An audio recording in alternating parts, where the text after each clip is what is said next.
জামগুড়িহাটত উপপৌৰপতিক শাৰীৰিকভাৱে আক্ৰমণ কৰি জেলৰ আলহী হ'ল 4 অপৰাধী। জামগুড়ি পৌৰসভাৰ উপপৌৰপতি তথা জনপ্ৰতিনিধি অঞ্জন কলিতাক লালেটাপুৰ এটা বিশেষ সম্প্ৰদায়ৰ কেইগৰাকীমান যুৱকে আক্ৰমণ কৰি ৰঙাঘৰৰ আলহী হ'বলগীয়া হ'ল। ঘটনাৰ বিৱৰণ অনুসৰি জামগুড়ি পৌৰসভাৰ অন্তৰ্গত বৰভগীয়া গোসাইচুক গাঁৱৰ এই পথটিৰ কাম চলি থকা সময়তে পথৰ ওপৰেৰে বাইক লৈ যাওঁতে উদ্যত হোৱা অঞ্চলটোৰ লালেটাপুৰ কেইগৰাকীমান যুৱক।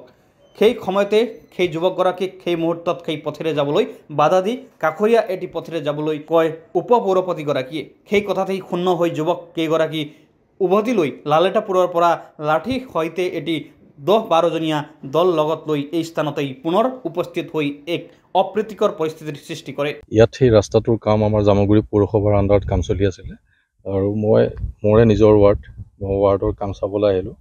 আহি পেলাই মিস্ত্ৰীখিনিৰ লগতে আলোচনা কৰি কামখিনি চাই আছোঁ।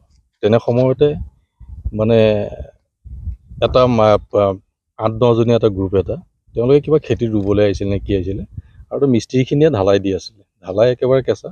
তেতিয়া মিস্ত্ৰীখিনি আগত ৰখাই পেলাই ক'লে যে এইফালে গাড়ীখিনি বাইকখিনি পাৰ কৰিব নালাগে, ৰাস্তাটো ভাগি যাব। তেতিয়া দুটামানটো পাৰ হৈ গ'ল, এটাক ধৰি পেলাই ৰাখি তাক উভতাই পঠাই দিলোঁ। সেই যে তৰ্কাতৰ্কিটো লাগিল, মানে সিহঁতে ৰাস্তাৰ ওপৰেদি যাবই, তেনেকুৱা এটা মিস্ত্ৰীখিনিৰ লগত লাগিল। তাৰপাছত মই উভতাই যি পঠাই দিলোঁ, সেই উভতাই দি যি পঠাই দিলোঁ, সেই গ্ৰুপটোৱে গৈ পেলাই 5-6 জনীয়া এটা দল লগত লাঠি লৈ পেলাই আহি পেলাই ইয়াত মানে মাৰধৰ কৰে। আহিয়ে সিহঁতক কোনো ৰখাই নাই। তাৰপিছত আহি পেলাই প্ৰথমতে মোক মাৰি দিলে, মূৰত মাৰি দিলে আৰু মই মূৰত মাৰ পোৱাৰ পাছতে মই লুটি খাই পৰি গ'লোঁ, বেহুচ হৈ গ'লোঁ। তাৰপিছত এই অংশটো আপোনালোকে দেখিছে, এই অংশটোত মানে ডিঙিৰে এটা চেপা মাৰি মোক তলত হেঁচা মাৰি ধৰি আছে। তেতিয়া সেই ওচৰৰ মানুহখিনিও আহিল। অহাৰ পাছত যেতিয়া আমাৰ মানুহখিনি গোটেইখিনি গেডাৰিং হ'ল, ধৰাৰ লগে সিহঁতে পলাই দিয়াৰ লগত মোৰ প্ৰাণ বাচিলে আৰু ফলত সিহঁতক খেদি মানুহখিনিয়ে ধৰিলে। ধৰাৰ পাছত আপোনাৰ জামগুড়ি থানাৰ পুলিচক প্ৰশাসনক মাতিলে। প্ৰশাসনক মতাৰ পাছত তেওঁলোকক ধৰি পেলাই থানালৈ লৈ গ'ল। আৰু আজি সেইখিনি এটা আমি ধন্যবাদ দিছোঁ জামগুড়ি প্ৰশাসনক যে তেওঁলোকে তাৎক্ষণিকভাৱে সেই ব্যৱস্থাখিনি ল'লে।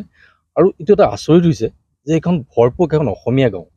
এই গাঁওখনত সম্পূৰ্ণ অসমীয়া মানুহেই বাস কৰে আৰু তেওঁলোকে লালটাপুৰ অঞ্চলৰ পৰা আহি পেলাই ইয়াত যে কাজিয়া কৰিবলৈ সাহ কৰিছে বা ঘৰৰ পৰা লাঠি লৈ আহি পেলাই ইয়াত এটা দল লৈ আহি পেলাই মাৰপিট কৰিবলৈ আহিছে, এইটোতো কিন্তু চিন্তনটো বৰ ভাল নহয়।